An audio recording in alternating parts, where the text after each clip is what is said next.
All right, welcome back to another edition of Sling Pain Gaming. OPL, other people's list. If you don't know what that means, this is actually a pretty interesting list. This is from our community forum. Yay! All right, a great gentleman by Robert Singh. Actually seen him actually posted on our Facebook and a bunch of different spots. He posted this list, and it was actually had several replies to this. And they were going back and forth on trying to tweak this list. He's got a list called Scum Aces. And I'm actually liking this list. I can see why he put together, and he said he did very well. He says, I have most definite success flying this list against as aggressive as possible. He says, I placed one of my pilots, Suhlak, which is the Headhunter, off to the left and a loner in hopes of getting him jousting with an ace or someone big ship escort, and once ended up dancing with Suntir for half the game, which is pretty impressive for a Headhunter. Yeah. And then he finds Talonbane was a wingman for Dengar in the opposite corner, and then the 2 9s eat up anyone they can because there's again Scum Aces, and he's got currently 5 wins and 1 loss. And then let's actually just break this bad boy down. What does he got? So originally he had the Kihraxz fighter with Talonbane Cobra with Elusiveness.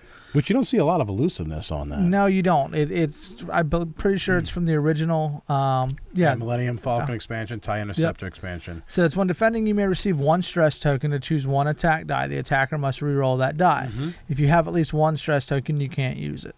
Right. So yeah, it's a not often used.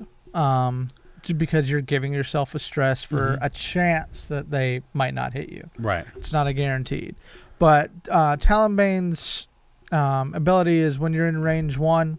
When attacking and defending, double the effect of your ranged combat bonus. Yeah, so if you're defending at range 3, you get 2 extra die instead of 1. And if you're attacking, you get 2 instead of 1.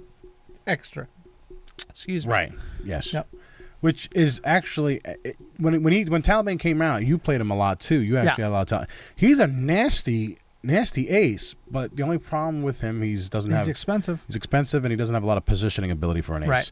All right. So before we get into tweaks and all that stuff, all right. So he's got a JumpMaster Dengar, and he's running Predator. Which we don't see a lot, but I'll read it anyway. When attacking, you may re-roll 1 attack die. If the defender's pilot skill value is 2 or lower, you may instead roll up to 2 attack die. Okay. He's also got the R5P8, which everybody's kind of knowing this is like the pain bot.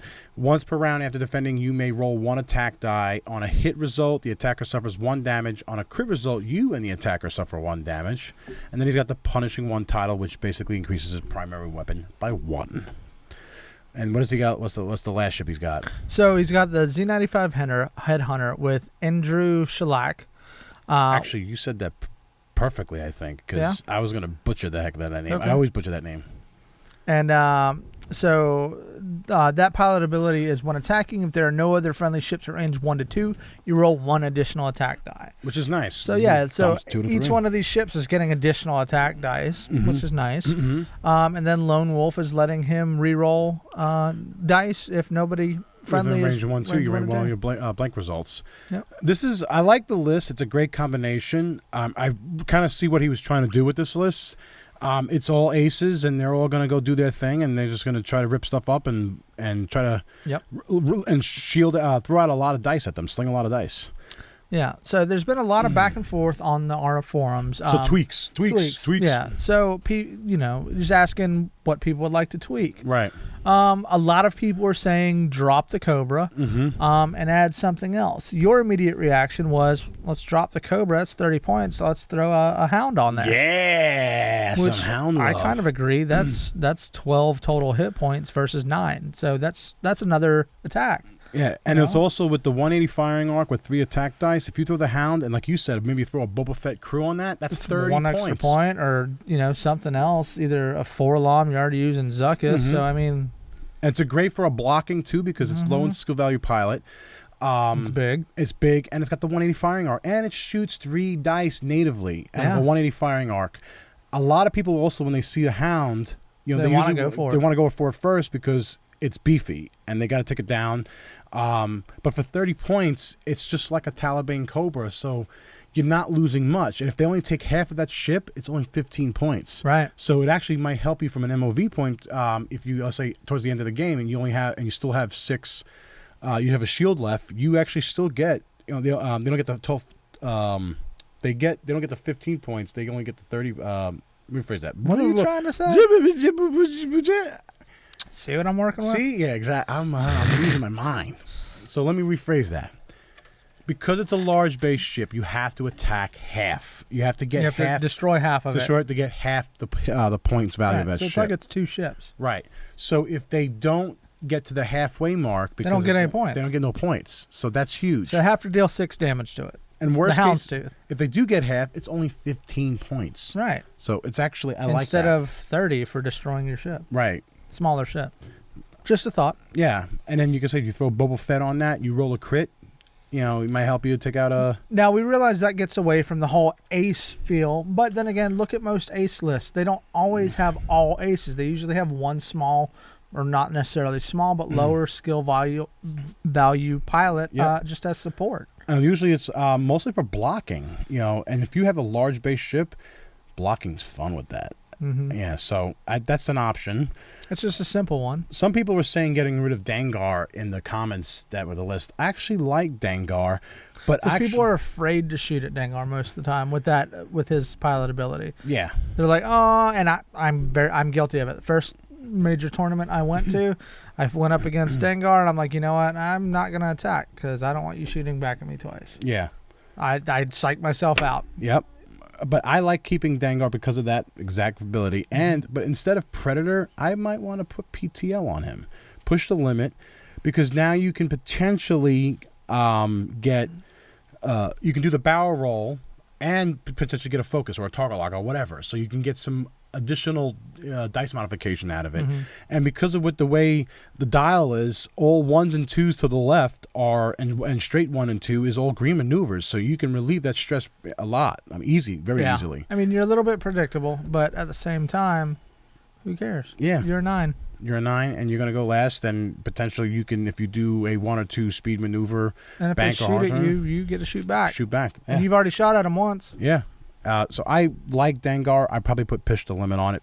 Keep R5P8. Keep the punishing one. Leave it as is. And also with the Suhlak, and Drew. How'd you say it? And Drew Suhlak. There you go. Suhlak. I would actually keep him as is. I like the Lone Wolf on him, because if you're flying him the way I think you're going to be flying him, and you're just zipping him out, loading up, spreading them all out, I wouldn't tweak. I would keep Lone Wolf on that. And I'd fly these the same way. Don't bunch them together. They're not made to be together. No, they're not made to fly in a swarm. No. They're made to be lone wolves, so to speak, predators. All right. So that was tweaks. There's come up a couple other different suggestions and stuff like that, but then completely different list suggestions altogether within the comments thread. And we'll link that comments thread down below so you guys can see everything. Yep. But how would you fly this list? So as is, how would you fly this list? And then maybe, like, say we were talking about the Hound. Right. How would you fly that as well? I definitely keep them separate, because their abilities don't play well together. Yes. Except, I mean, the Headhunter's ability doesn't play well together. You could possibly keep Cobra and Dengar close together, but the Headhunter you don't. You want to take advantage of Lone Wolf. You can't be within range of 1 to 2. You gotta fly so maybe far away. 2 on one side, Headhunter on the other, and just kind of come up that way. Run a pincher move. With the Houndstooth or the YV666, use that as a blocker. Definitely try and get in there and use my large base to. Yeah, my first thought was actually all right, so as is with the Kihraxz fighter, I would probably, depending on the asteroid setup and if it's clustered up the middle or not, but if you are positioning your asteroids in the corners, the 2 and 2 corners as much as you can, there's not that much traffic in the middle, I would almost want to line up Dengar almost not dead center, but maybe just to the right of it, so he can do the lefts. You allow him to do the lefts a lot. You can S-loop in the whole 9 yards. I would keep the Kihraxz fighter all the way on the left and the Headhunter all the way on the right, and just because when you spread your ships out like that, your opponent looks at that and you're like, okay, where the hell is this guy going to go and what is he going to do? Yeah. Right. When you're flying a swarm, this is one of the negative side, especially with my Baby Blues. Drink Baby Blues. You drink it. Baby Blue got blue cup. Say it again. When you're flying a swarm, the negative side of that is all your ships are in one spot, so your enemy knows where you're going to go. Yep. It's kind of more, not want to say predictable, but you know within certain moves you're going to be in a certain area because you're not going to separate your ships. But when your ships are spread out and you got aces and you got a lot of them, right, you become unpredictable. So you can run that Headhunter all the way up the right side, flank them and come back from the rear. You can let Dengar loose and let the Kihraxz fighter loose and just let them. And I hate to use the word focus fire because it's probably not the right word because since you're moving last, you don't know what's going to be in front of you. Right. But that's the cool part about it is you could potentially position yourself, especially with Dengar. And if you put PTL on Dengar, you can get a target lock and a barrel roll. So you can barrel roll out of position, target lock, and you can send a lot of dice, potentially range 1 if you barrel roll in the right position. I kind of agree with you. The Kihraxz fighter, because it has no positioning abilities whatsoever, and you really with this list you can't outfit engine modification on it. Yeah. But you know what you can do? Maybe for the elusiveness, right? When the Arc 170 comes out, right, and you get that vectored thrusters, 2 points. You swap out the elusiveness for the vector thrusters. Now you got a barrel roll. Now you got a barrel roll, and I would probably put adaptability on Talonbane Chroma, jump them up to a 10, right? Make them a little bit more of an elite list, so you have at least one. So because you're running at 100 points, Yeah. right? Now you have one thing that has potential positioning ability. So I like that combination as well. But we're probably not going to see that for a month or two, a couple months, I should say. I'm telling you, Christmas. Christmas? You're saying Christmas? Saying Christmas. Oh. Fantasy, please, dear Fantasy Flight. All right, start the music. Fantasy Flight Games, please have Wave 9 come out as soon as possible. We would prefer September. That would be nice of 2016. Thank you. Bye. All right, but Well, that's not going to happen because Heroes of the Resistance has to come out first. no. Hate to rain on your parade. You are raining on my parade. But I like this list. Like I said, Talonbane Cobra is the only one that gives me. I played with him. He's because he's he's a 9 and doesn't have any positioning ability. It's hard. Yeah, it is. It's really hard. But I like the list. Like I said, I would put PTL on jump, and put the YV66 in there, the Hound. How would you fly against this thing? I'd go for the Cobra first. Cobra Kai? Cobra Kai. Cobra Kai. Cobra. La, la, la, la, la. I don't like the extra dice. 2 extra dice. That hurts. That's 5 dice, range 1. No. If I'm seeing this list and the way he's talking about flying it in the comments within our forum, like if they're all separated and they're all doing their thing, they're going to be lining up last because they're all pretty much high skill value pilots unless you have some aces yourself. Dengar's a 9, Talonbane's a 9, and Daru's is a 7. I mean, they're all 2 agility. Every ship is 2 agility. But the Talonbane's going to get that Cobra extra bonus at range 3. True. So that's why I would rush in and try and get the Cobra first. Take out the Cobra Kai. That's what I would do anyway. That's the thing too. Is like it all depends on where they position them. Like if you position the ships, Dengar. I would go after one of the 2 smaller ships first, just to get those annoying little gnats out of the way. Really? Yeah. I was actually thinking about going for Dengar first. Yeah. Because I've seen Dengar, and if you put PTL on Dengar, I think that would be nasty. But like with Dengar with Predator, all right, if I'm running ships with auto thrusters, I just gotta get out of your arc. That's all I care about. Yeah, just get out of your arc. If I can get out of your arc, and I know that you don't have PTL and you just got Predator, yeah, you may be able to re-roll dice this and that, but auto thrusters is going to kick in and help me out there too as well. So, but I'm trying to think if I saw this list, I think Dengar would definitely be my number 1 target. Okay.